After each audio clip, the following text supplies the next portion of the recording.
Welcome to Soulfire Wisdom with Kate Olson. As an evolving spirit and change adventure navigator, it is Kate's mission to empower and guide you on your path and inspire your truest passions. She will encourage you to share your gifts, speak your truth, and ignite your inner wisdom and purpose. She hopes to do so with a little humor and grace, and her own soulfire passion.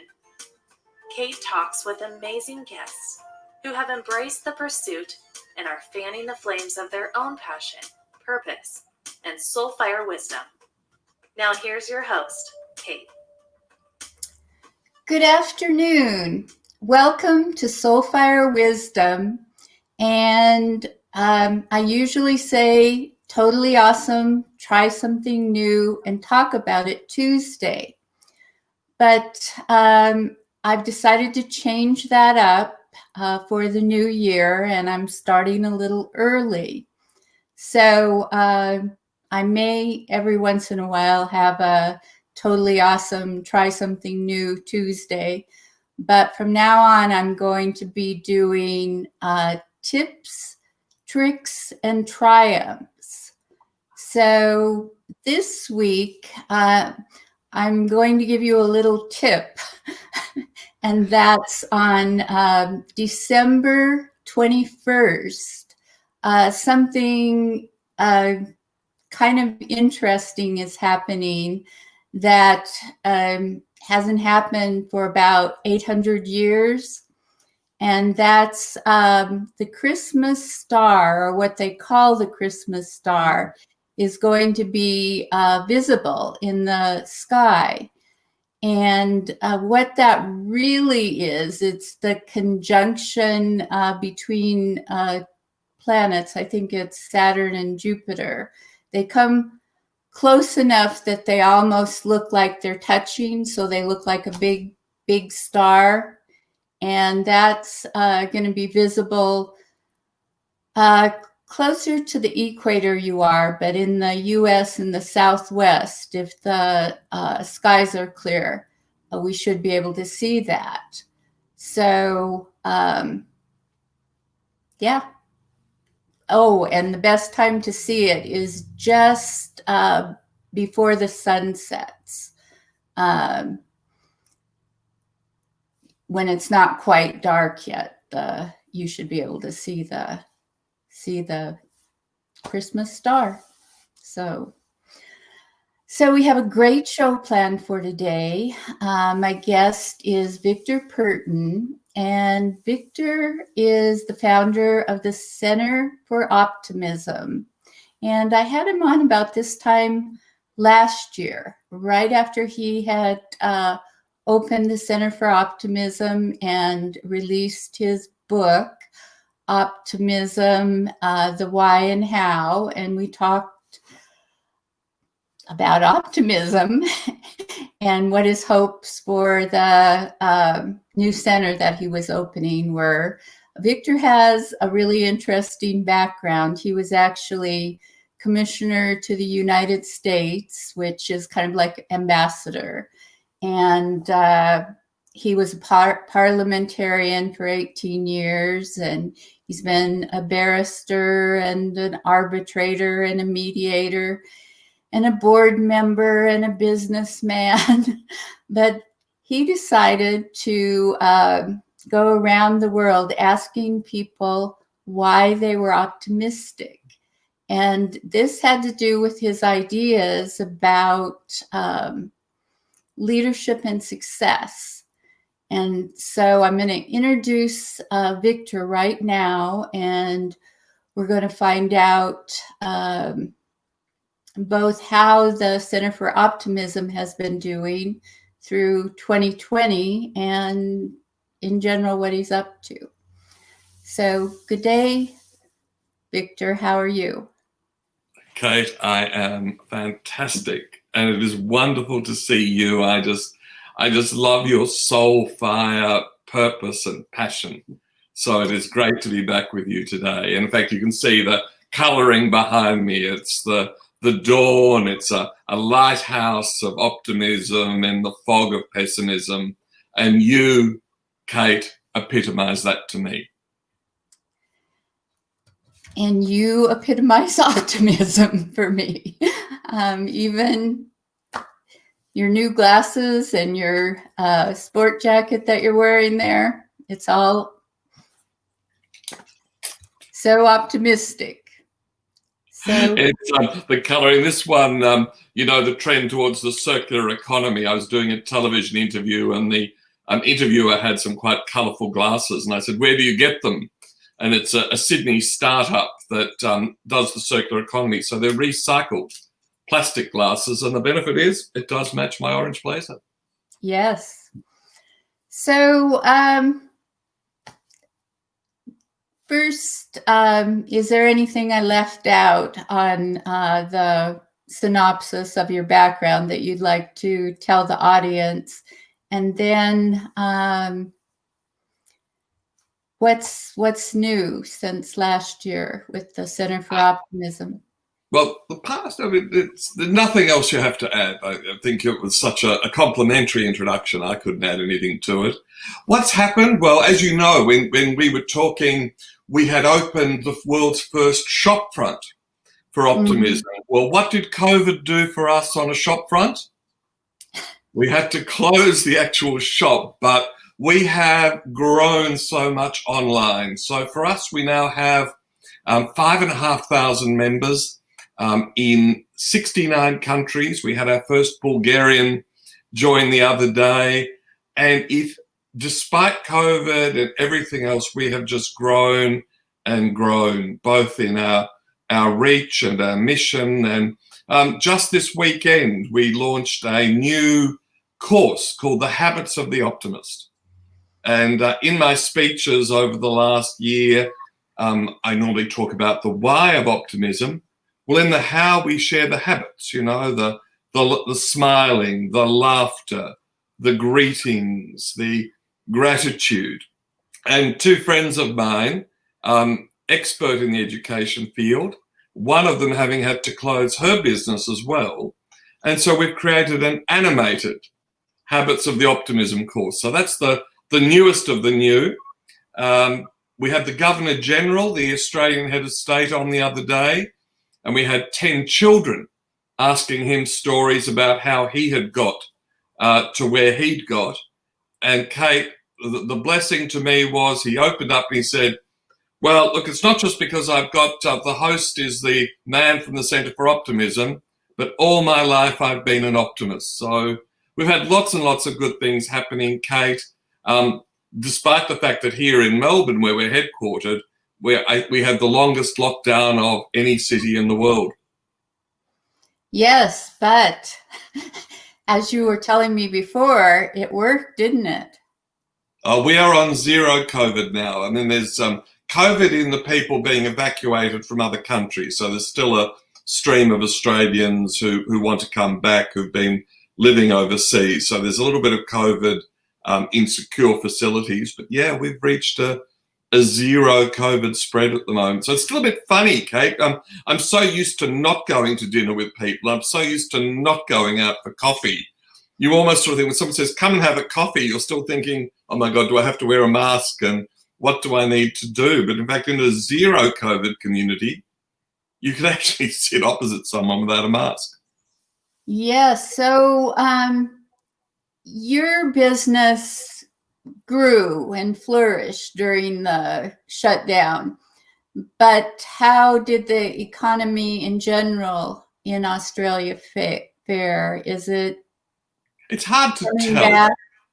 It's hard to tell. There's the government, like most governments in the Western world, pumped a lot of money into the economy. So employers got subsidies to keep people on. People on welfare benefits actually got more money than they got before COVID. Interest rates have fallen. So there's no doubt that there's a drop in gross domestic product because of the lockdowns and people not being able to go to work and not to make things. But it's not severe, and the view is that we'll probably be back to pre-COVID levels sometime next year. But the challenge is the challenge of optimism, the challenge of innovation, the challenge to what's new. So, we had in Australia, we had those huge bushfires, Yes. wildfires in January, which were thought to be the worst in history. Yes. So we've had communities that have gone from, assault by fire, and then assault by flood, and then COVID. And so, the whole community is really coming together in how can we support those people. And, there's been a lot of a stronger community. Remember Nietzsche, the German philosopher, said, what doesn't kill us makes us stronger. I think in the end, we will be a stronger community for having gone through this once in a century pandemic. I think, when you look at it, people have looked out for their neighbours more. They've probably talked to their family more, using Zoom and conferencing. My family had its biggest family party in 1937 before we were dispersed across the world to Australia, America, Germany, and elsewhere. Well, we came together on Zoom for the second biggest family party ever because they all joined in. So, and we've actually done a study on people's post-COVID better normal. So we asked people, 3,500 people around the world, what they've learnt from COVID and what they are going to carry through. And we got 1,500 answers, which was everything from, one lady said, I love setting my own temperature. I mean, what office can compete with that, Kate? To, I love getting my lunch from the fridge. I love taking my break in the garden. One man, a law partner, as his little girl was growing up 2 years ago, was hardly at home. He's got a little boy, through the first year of little boy, he's been home most of the time. So, you've had a strengthening of family and the like. So COVID's had that extraordinary mixture of, obviously, in some parts of the world, thousands and thousands of people have died. But on the other hand, many other people and their families and communities have been strengthened as a result. Yes, I definitely think it has strengthened innovation in people thinking of ways to accomplish things they just did by rote before. You did it this way because you'd always done it that way. You hop on a plane, Melbourne to Sydney, is the third most trafficked route on earth. Because Melbourne and Sydney business folk would just fly down for a 1-hour meeting. Now they've discovered you don't have to spend an hour getting to the airport, an hour commuting into Sydney or Melbourne, waiting in the terminal, contributing to the green, to carbon emissions. You can actually just sit at your desk and have a really good meeting, look into someone's eyes, and not waste a whole day for a 1-hour meeting. Yes, I think that's definitely, and a lot of employers were resistant to people working from home, and because they thought, they wouldn't be working, and they found out that they are just as or more productive.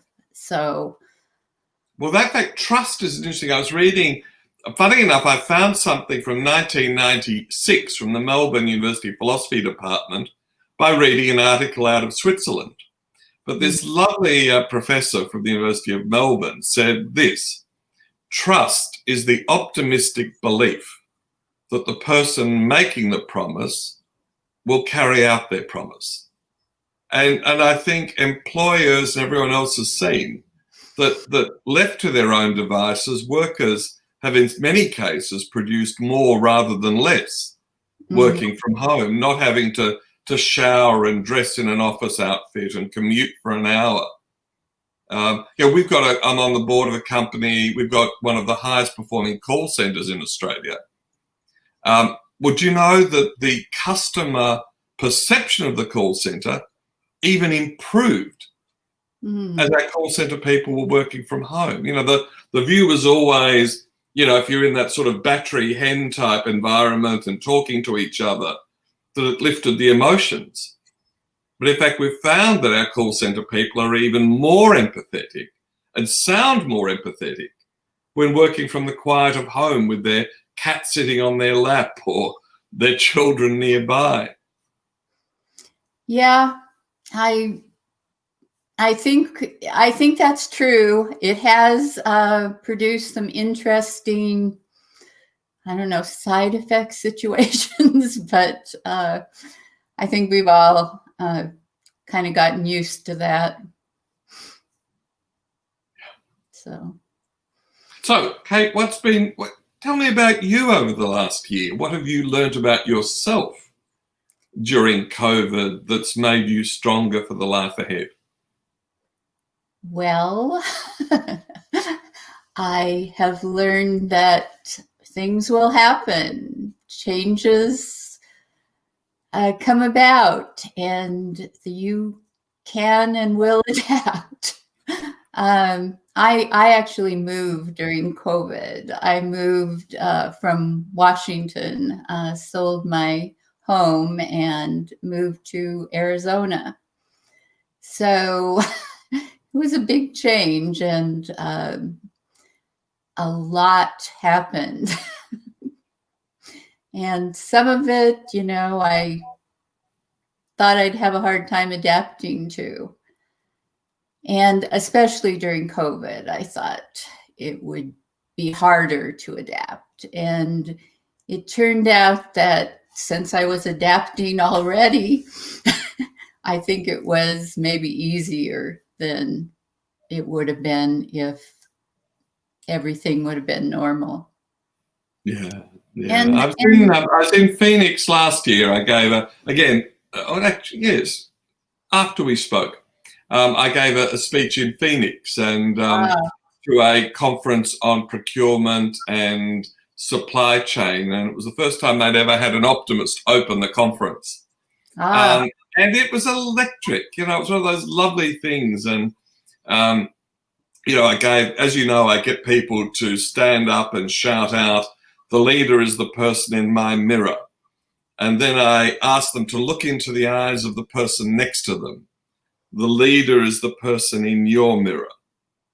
And then they, of course, share what makes them optimistic. Now, when you've got 600 people, you have to use a mixture of them getting on tables, and we used a thing called Slido, so, what they were thinking appears on a screen behind me.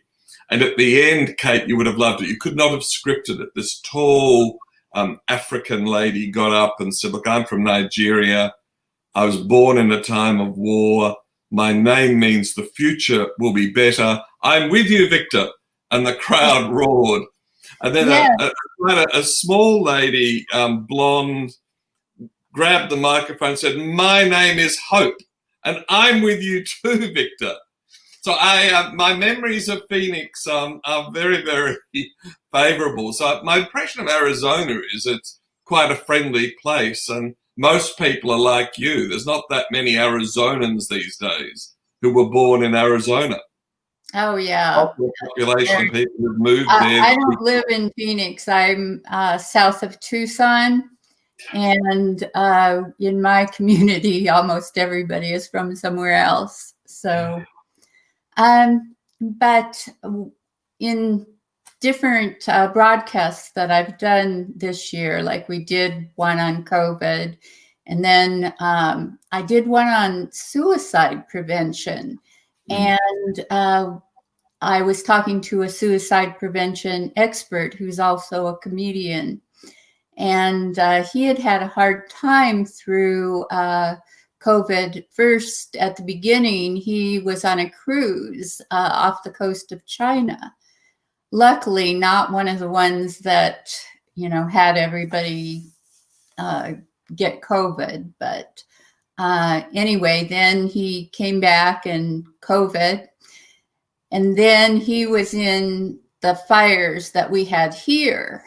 So he had a pretty,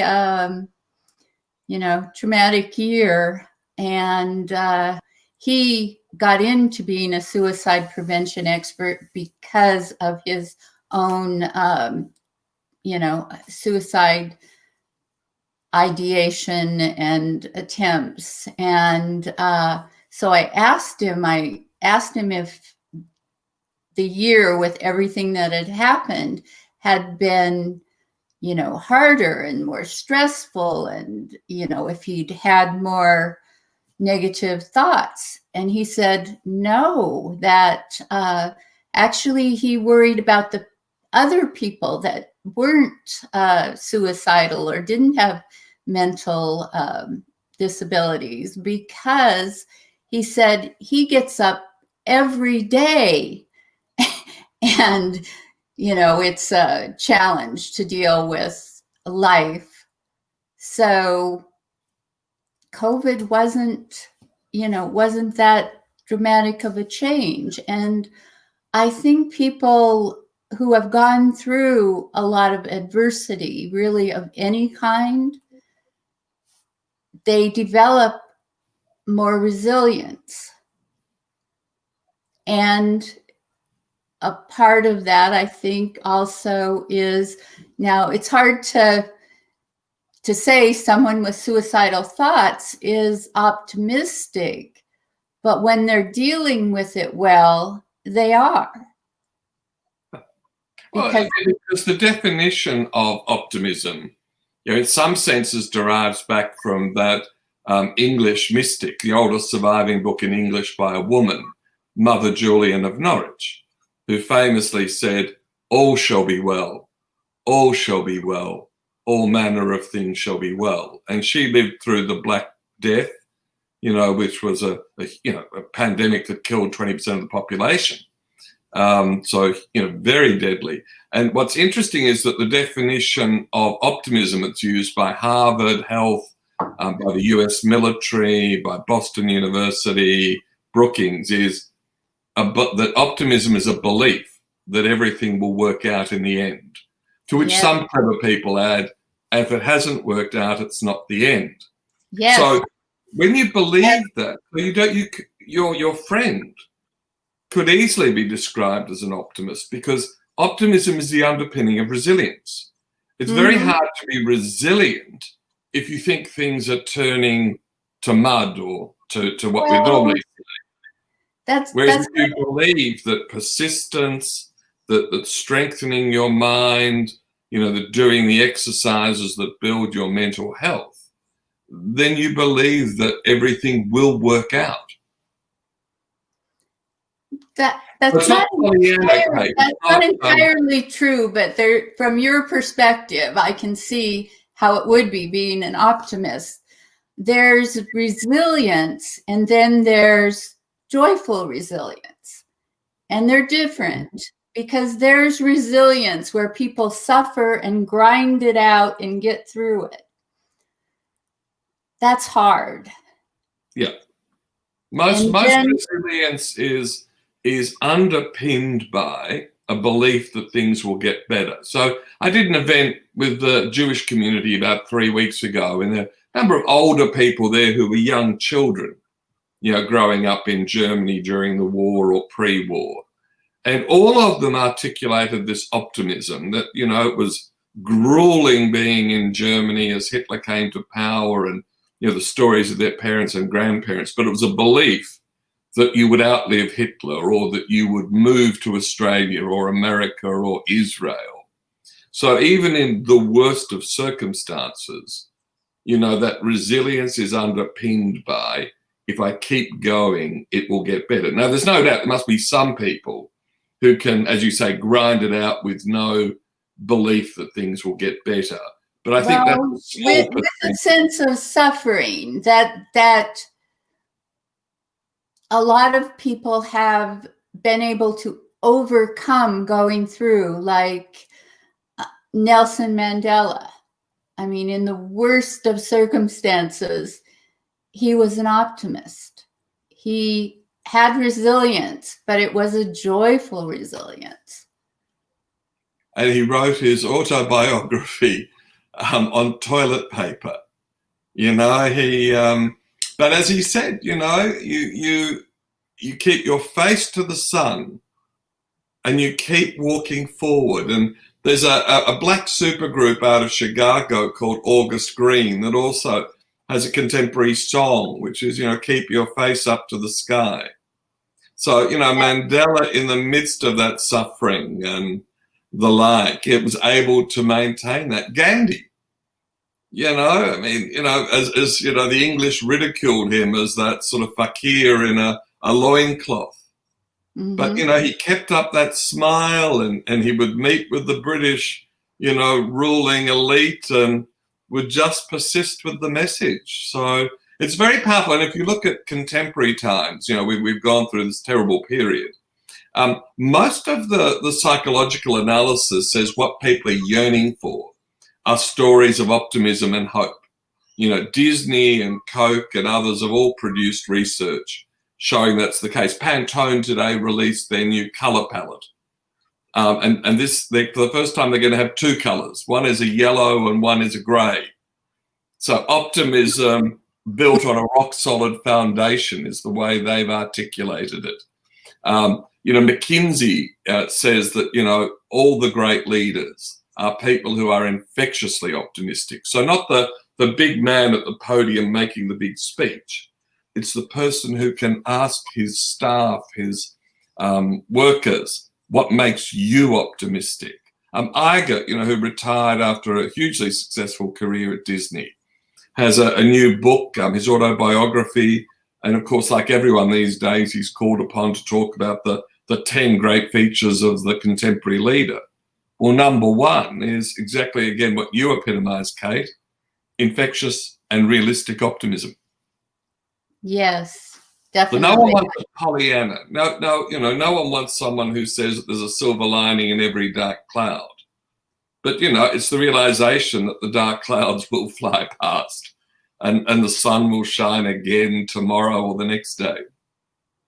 Yes, and the people that are optimistic, it isn't always like you say optimism, you ask about optimism, but a lot of those leaders, they just model optimism. So, like Barack Obama that's the type of leader he was. Anyway. Yeah, I had to go back to Clinton and George Bush Sr. Having met both of them, they look into your eyes, almost, the Indian concept of drishti. They must meet thousands of people every year, or tens of thousands, but they've learnt through that instant that they're with you to look into your eyes, to almost look into your soul and connect. Yeah. So there's that wonderful, they inspire you by their interest. And one of my gurus is a guy called John Hagel from Silicon Valley, who wrote the book, The Power of Pull. And he talks about the passion of the explorer. So, dare I say it, you think of Reagan, Clinton, George Bush Sr., Obama. When they met you, they asked really interesting and interested questions of you. And I may even be so bold, Kate, I know it's unfashionable in America these days, when I met Trump.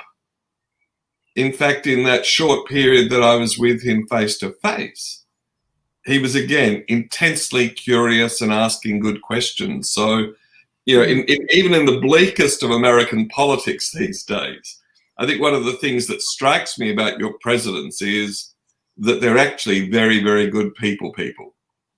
Mm. Their public image is quite different, but when you're with them, in the one-to-one. Everyone has said that about Trump, is that he's very personable one-on-one. Yeah. I can't say the same for him in his political presentation.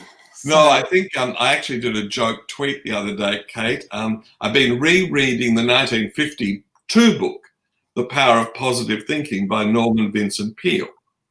And the reason I went back to reading it was there was a series of articles that either blamed him for Trump or that said that Trump had misinterpreted him. And there's this lovely expression in that book where Peale says, don't argue unless someone says something negative. then counter that with something positive.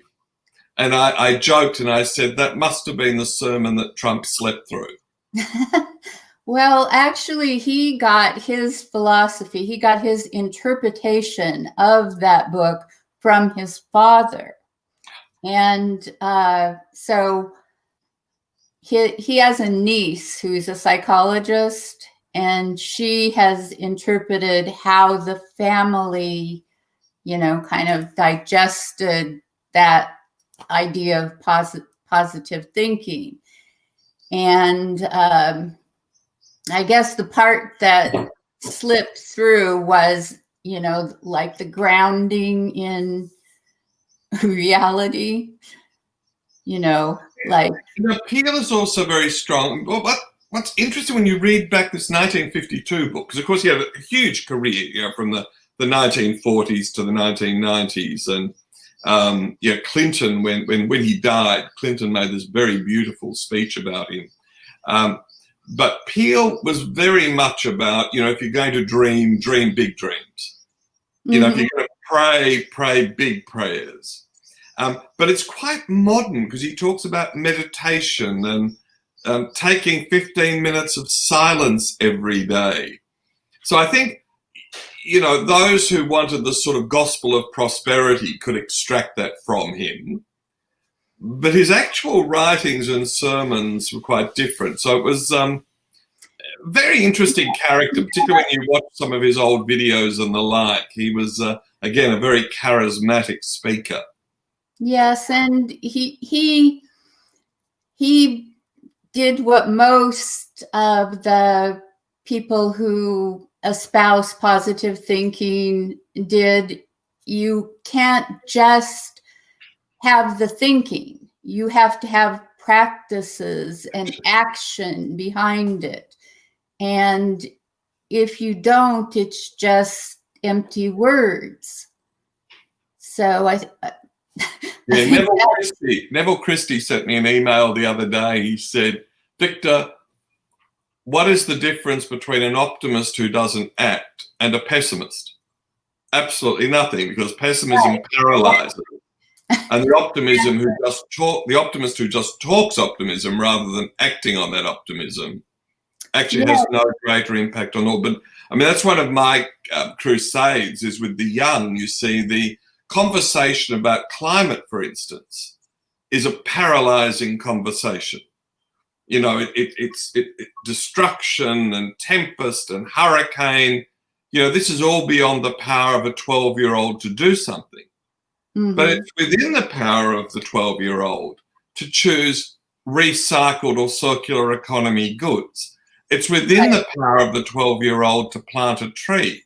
It's within the power of the 12-year-old to catch a bus rather than being driven by mum or dad or walking around the block. And so, you know, I'm very much one where, you know, we're acting on climate change, we're acting on the circular economy, but it's personal action. It's not marching in the street saying, you, the government, should do something. As you know, mate, I urge everyone, in fact, all of your listeners can do this, anyone who uses red lipstick, go and graffiti your mirror with, the leader looks like the person in my mirror. And if you're a man and you don't use red lipstick, borrow it from a friend and graffiti your mirror with, the leader looks like the person in my mirror. And again, you exemplify that, Kate.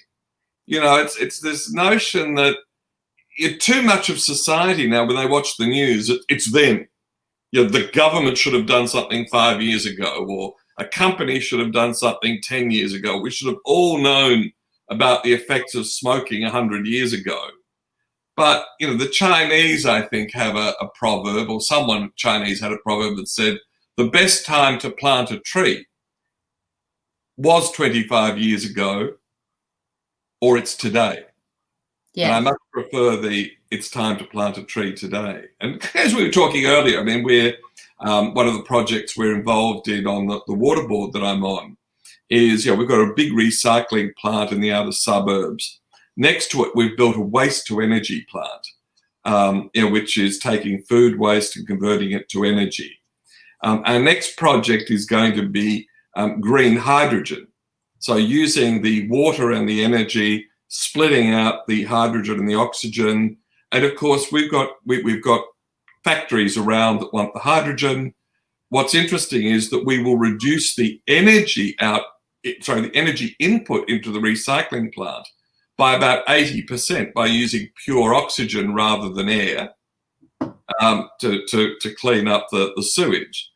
And the other spin-off now is that we've actually got community groups wanting to take water and energy to grow community food and training people in horticulture on land that's otherwise within a buffer zone, because of the recycling plant and waste to energy.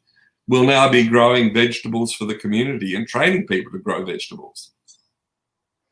That sounds good. We'll be zero carbon by 2025, and it hasn't required. We still produce some of the best drinking water in the world.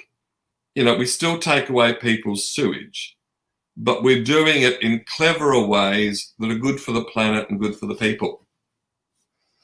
Yes, that's great. We're trying to do that too. There's some battles over it. As I kept saying earlier about everything, I don't understand, but there's some people who just really aren't in favor of that. So. And people ask me about optimism and how many. What about the young children often say, what do you do, Victor, when someone's a pessimist and they attack you? And I say, well, look, there's 7 billion people on Earth. 20% of them, are either have a pessimistic mindset or are part of the pessimism industry. So I'm not going to win them over. But as people are open to the message and want, to make themselves more optimistic, we're here to help them. And we prompt them by asking them that question. What makes you optimistic? And I'm doing an event for the British government tomorrow. We did one for the New Zealand government. We've done them for state governments. We've done them in prisons and schools. Yes. Yeah, and the prisoners don't get to watch lots of news. So going to the prison and asking them what makes them optimistic is quite an eye-opening event for them. Yes. So that's where your new habits of optimism come in. The animated clip or whatever story that you have, who is that aimed at, and what is it? What are you wanting it to achieve? Yeah, so in my speeches, I always get lots of laughter. So particularly when we've had to do them on video, so the first habit is the habit of smiling. So I say to people, well, look at yourself now in the video, are the lips crinkled up a little bit? And, we talk about, I share some anecdotes, particularly about sort of all sorts of people, but smiling and then laughter. Now, of course, I'm of an age where most of my jokes are now sort of unacceptable. So I say, all right, we're just going to laugh. So we laugh and people feel that, their muscles releasing in their chest and their shoulders. And then the third one is to change greetings. I say to people now, don't ask anyone, how are you? In France and in Australia, the answer is usually not bad or not too bad. It's a wasted question and a wasted answer. So I say to people, you get a refund on my speech if you try this for a week and it doesn't work. And so when you say g'day or hello, instead of how are you, try out what's been the best thing in your day or what's good that's happening for you. So you bias the question to the positive right from the beginning. Now, if they say bloody nothing or bloody nothing, there's another question you've got to ask about what's going wrong. But for most people, it diverts it. Now, I did an interview in New Zealand recently where the guy told his listeners he'd been plagiarizing me for a year. That's not plagiarizing me. I'd like you to use it. But all his clients knew that when he walked into their office, he wanted to hear a story of hope and optimism from them, not some whinge or not some dismissive comment. So the habits of an optimist, we've had 14, now they've got 16 people, from children in the Australian National Boys Choir through to, you know, people like John Hagel from Silicon Valley. And each of them have given us 90 seconds on how to make an optimistic habit work, from gratitude to asking questions to smiling. And then we've created a cartoon character out of them. So the course is, unlike the Coursera courses, which typically take 26 hours of turgid listening to a lecture that was actually made for a lecture theatre, people can do the course in 50 minutes. It's fun. You know, they get little bits of feedback all the way along. So they can actually do the whole course and get a certificate in 50 minutes, or they can take 50 years and it'll take a lifetime to do it. So it's about making it fun, making it easy, and particularly with New Year coming and people thinking, what am I going to change for the new year? Really important to pick one or two habits that you can adopt and make it happen. Rather than, you know, how some people will write lists of everything they need to change, from losing 20 kilograms or 20 pounds to, you know, I will be a more efficient person. We decided we'd make it fun. So it's animated, there are people singing, it's highly expressive, and it's really suitable for anyone from probably a smart kid of 8 can make sense of it, through to, I think the oldest person who's done it now, when they put a note on it, was 94. Okay. So it's probably suitable from 8 to 108. Okay. It's about fun, it's about joy, it's about, you know, the smile on your face now. Even as you're thinking about it, you're smiling. And the notion of singing and dancing your way through optimism is a lot more fun than sitting in a lecture theatre. Yes. Well, I think people learning habits or to take action about something that they want or need to do is much more effective. Well, you're an expert in this space. So, you know, it's tough work, and, you know, it requires one-to-one in many cases, but, yeah, a lot of people don't want to do that. So we thought, you know, there's people who can come to you and benefit from your great skills and expertise in helping people to ingrain habits, through the people who will pick it up, you know, by watching animations and cartoons and provocative questions. Well, it's all a part of it. You know, like I do one-on-one coaching and hypnotherapy, but I also do things like this podcast and write blogs, and I'm writing a book and things like that are resources that people can go to and do on their own. And some people are never going to come to you one-on-one, but if your, you know, mission, hope, what you want to accomplish is for people to know something so that they can accomplish what they want to, then, you know, you're going to provide more than just the one-on-one counseling. My guest last week, he's a coach now, but he was never trained as a coach. He went through certain circumstances, and now he wants to help other people who've gone through those circumstances. And he basically got his education from going to YouTube videos and reading books and watching, you know, different experts in the field. And that kind of help, I think, is really valid for a lot of people. Yeah. Now you're going to let us in. What's the new book? Oh, okay. I'm collaborating with someone else, and it'll be joyful resilience or about joyful resilience. I'm not sure that will be the title, but yeah. So I was Make sure there's a chapter on optimism. We've got lots of quotable quotes on resilience and optimism we can give you. Yes. Optimism and resilience are very related. So, there's always the debate, is optimism the underpinning of resilience, or is resilience an underpinning of optimism? I go with the optimism is the underpinning of resilience. Hmm.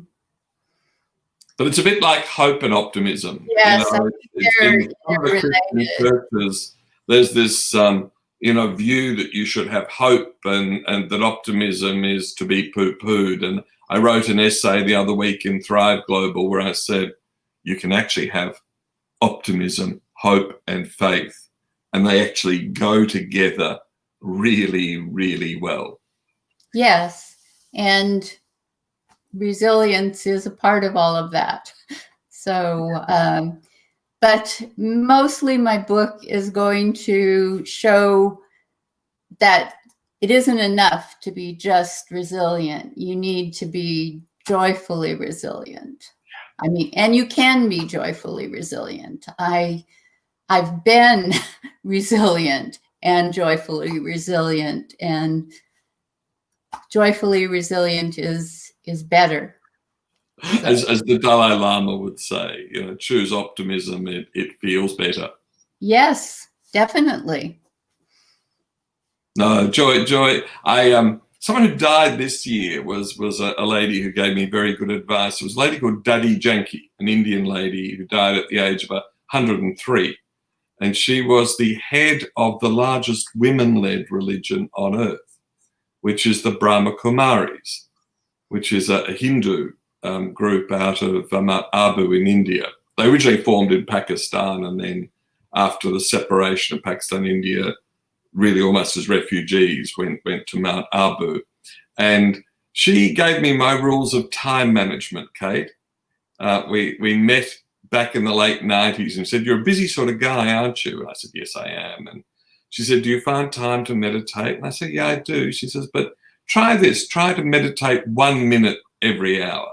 You won't remember every hour, but if you do 1 minute 8 times a day, at least it's 8 minutes of meditation."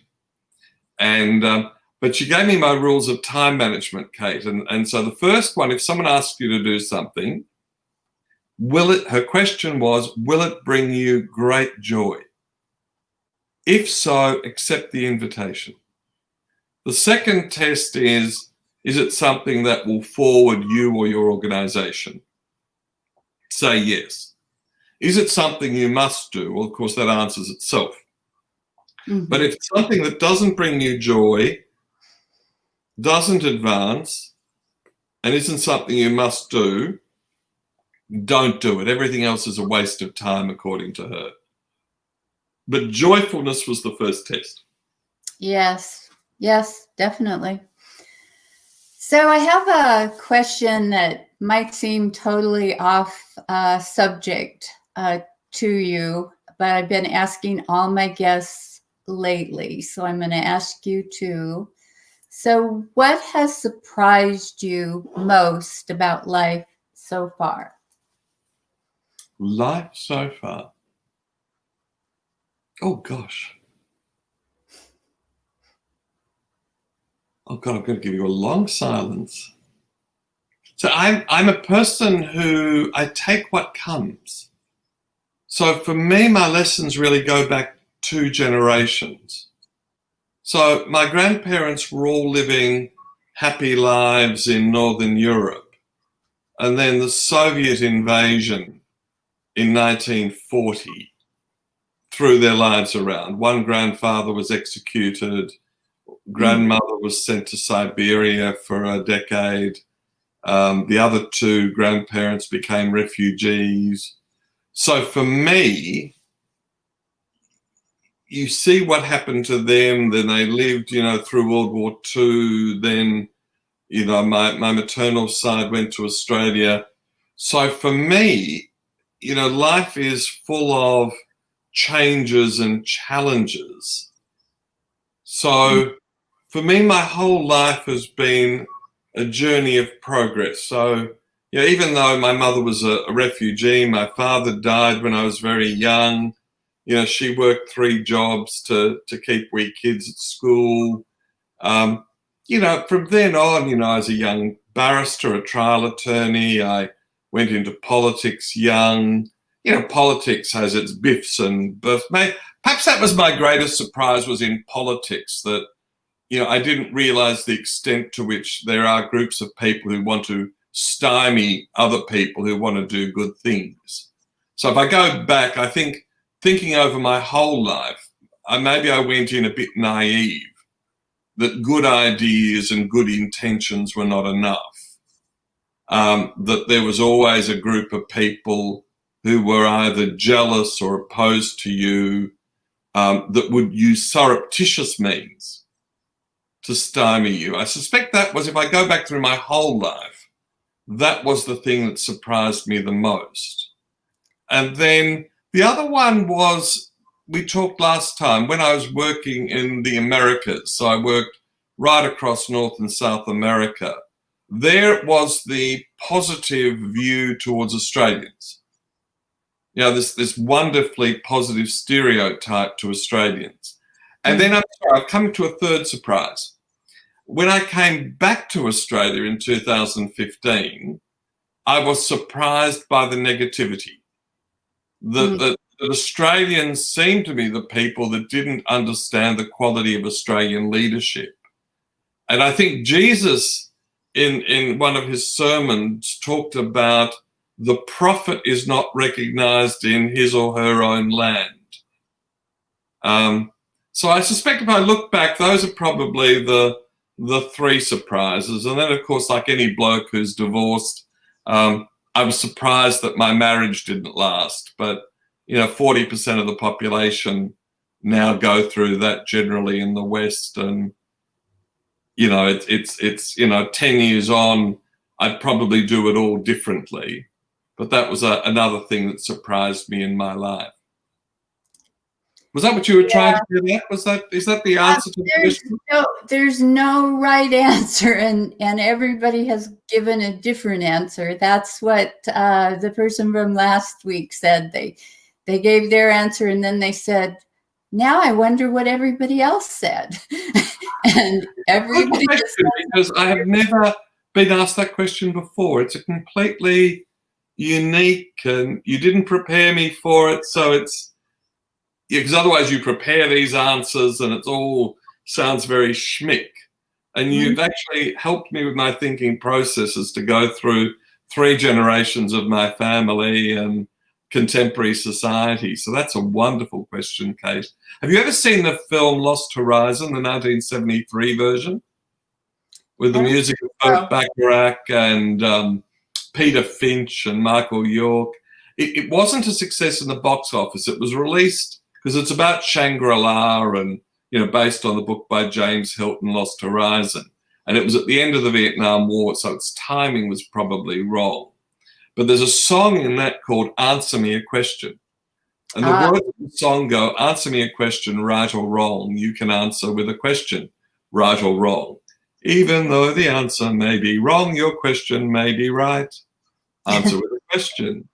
And that's the brilliance. Last year I met a man called Lane Glenn, who runs a community college outside of Boston. And he's a great advocate for appreciative inquiry. You know, where you ask questions and it's always an and rather than a but, is the way I characterize it. And so I love your questions, Kate, and that is brilliant. I may, in fact, add that to my repertoire. Okay. Well, I'm not sure what I'm going to do with it, but I have a feeling that it'll be part of some type of production going forward. I asked that question of myself a while ago, and after I answered it, I wanted to know other people's answers too. So I reckon there's a lifetime in asking that question, Kate. There's books and movies that could come out of that. Yeah. So what's on the horizon for 2021 for the Center for Optimism, or what you're hoping and planning to do? So number one is obviously leading into New Year. We've got our Habits of the Optimist, which we're letting people know about. We're still running a series of events up till Christmas. After Christmas, we'll be doing some seminars on the why and how of optimism as people are even though that's normally the holiday period. I know some people will already be pre-planning. I'm going to do a check-in on New Year's Day. You know, people who want to beam in at 5 o'clock on the 1st of January. You know, what about, how's my hangover? 5 o'clock Australia time? Yeah. I might do it again American time on the 1st as well. And just let people beam in and just share how bad their hangover is and how they're feeling. Well, and then looking into the new year. Time they won't be there yet. So No. So right now, this is a really good time. After 3 in the afternoon, your time is after 10 a.m. my time. You know that old saying I use, Kate, the world will never end because it's always tomorrow in Australia. Exactly. So thinking ahead, the things we need to improve on, number one is to use our volunteers better. That requires a whole set of organisations. So it's been too much based around me and not enough around the others. So we've always been about empowering the people who are in there to spread optimism more. So number one, I'd like to use our volunteers better. Number two, our workshops are spreading well. And again, it's for instance, we've got members in France and elsewhere. So to let other people do the workshops in other countries, rather than me beaming into London or me beaming into Phoenix or going to Phoenix, having our members everywhere from Bulgaria to Swaziland doing that. Those would be two. And then there's probably my book needs to be updated. So whether it'll be Optimism, the Winehouse, 2nd edition, or whether there's a new book. And then we're doing an Advent calendar at the moment, Kate. So whether the Advent calendar then leads to, other religious festivals, like Hanukkah has lots of optimism bits to it and the like. And then, we've been playing around with doing an app, and we've had a couple of false starts on doing an app that'll empower people. Now, again, a bit like Zoom, are people apped out? Are there sort of too many apps these days? So, maybe there's an app. And then I've been hosting a number of technology conferences, both cybersecurity, innovation, invention. So whether we ourselves start to use artificial intelligence and machine learning more. And so I've started to ask my friends who are much more expert at me in machine learning and artificial intelligence, how we can use those to help the world become more optimistic. So those are a few of the thoughts, yeah. Okay, sounds good. Yeah, so we'll probably sit down and we'll probably do our own, because in Australia, it's a long summer holiday here. As you know, it gets pretty hot, a bit like Arizona. So early January is always a good time, get out of the heat a little bit and redo your strategy and redo your business plans. So I'll probably have more to tell you maybe the end of January. Okay. Because our business year actually goes July to June, not January to December like you. Okay. Yeah. I'm not sure why there's the difference in history on that at all. I must try and work that out one day. Yeah, I don't know either. I didn't, that was something that hadn't occurred to me really, that other countries might have a different calendar, but why not? Yeah, exactly. Well, again, it's around climate as well, because we work, you guys are, all your students are off school for most of July and August, and, our kids are hard at work and, they're sunbaking through December, January. Yes. So one more question. If you could leave the listeners with one thought from today's show, what would you want that to be? I'd like them to ask themselves what makes you optimistic and write it down. And then if you've got a husband or wife or children or grandparents, go out and ask them. And then if you run a company or you run a business or you run a school, the next board meeting or executive meeting you chair, don't do it without notice, put it on the agenda. Open the meeting by asking everyone, going around the table, what makes you optimistic? And don't restrict it to work. You will learn so much about your colleagues when they tell you they're optimistic about children, or they're made optimistic by their faith, or they're made optimistic by singing. So that would be it. It's the question, what makes you optimistic? Both asking yourself, but then starting to ask other people. And you'll be amazed that every time you do it, you will be uplifted and they will be uplifted. How did I know that was going to be your question, Victor? You're prescient, mental telepathy, Kate. Maybe you even hypnotized me across the screen. So if people want to get in touch with you and find out more about the things that you're doing, or join the Center for Optimism, how would they get in touch? So if they just Google Victor Perton, they can see that at the bottom of the screen, just Victor Perton and just Optimism, or Centre for Optimism. You can use either spelling. In England and Australia, we use RE for centre, but if you do ER, you'll find it as well. So either Google Victor Perton or Google the Centre for Optimism, and you get a free subscription. And we are now the biggest website in the world on optimism. And you'll like this, Kate. The most visited page from Google searches, what would you think it would be?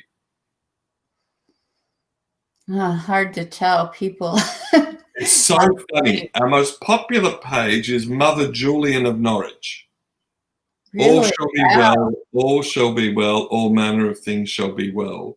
The second most popular, in contrast, is the Italian Marxist Gramsci.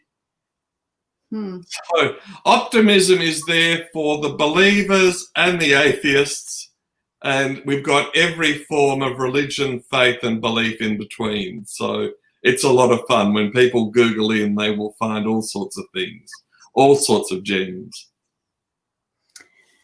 Okay, well, I'm glad that we caught up on what you're doing. I see that you've had a really busy year, and so that the question that I had is optimism on the rise? Now that is a fantastic question, which we could take another hour, Kate. So the evidence is that in the Western world, optimism is in decline. And you see it in the Asian countries passing Europe and America in innovation and invention and even entrepreneurship, because all of those are underpinned.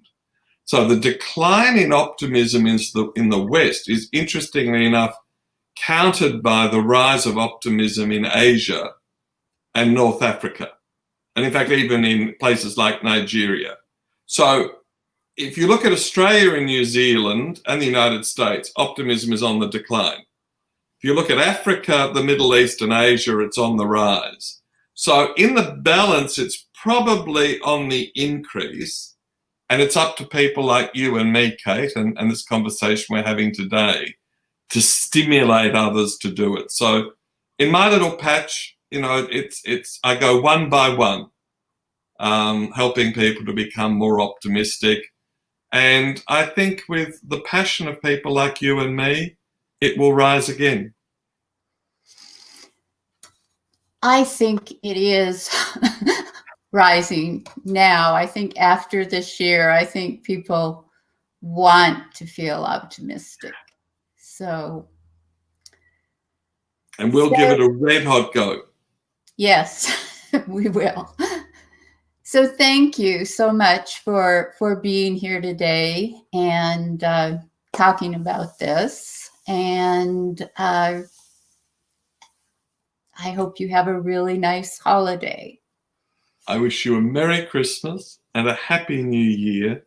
And just being with you, Kate, it just, your whole aura and imagery makes people happier, more positive, and ready to go out there and change the world. So I'm going out with even greater energy after having this conversation with you. And for that, I'm extraordinarily grateful. And that question that I'd never been asked before. Oh, well, thank you for answering it. So we have another great show planned for next week. Next week, my guest will be Dr. Bindu Babu, and she is an integrative medicine doctor and a celebrity life coach. And she does Reiki and quantum healing. And she's also a speaker and an author. And I've had her on Embrace Change with Kate a couple of times for shows on dealing with narcissistic abuse. But her book that she just wrote is about healing from narcissistic relationships and abuse. And so she is going to be my guest talking about that. So be sure to tune in. That'll be 3 p.m. Pacific time next Tuesday. So have a great week. And I'm just going to say bye for now. Thank you for listening to Soul Fire Wisdom with Kate Olson. We hope you enjoyed the show. If we made you laugh, brightened your day, or sparked a new thought, we have succeeded in our mission. Join us next time when we'll share more secrets and truths and all the magic of transformation that is the journey to Soul Fire Wisdom. Always remember, be fierce in the pursuit of what sets your soul on fire.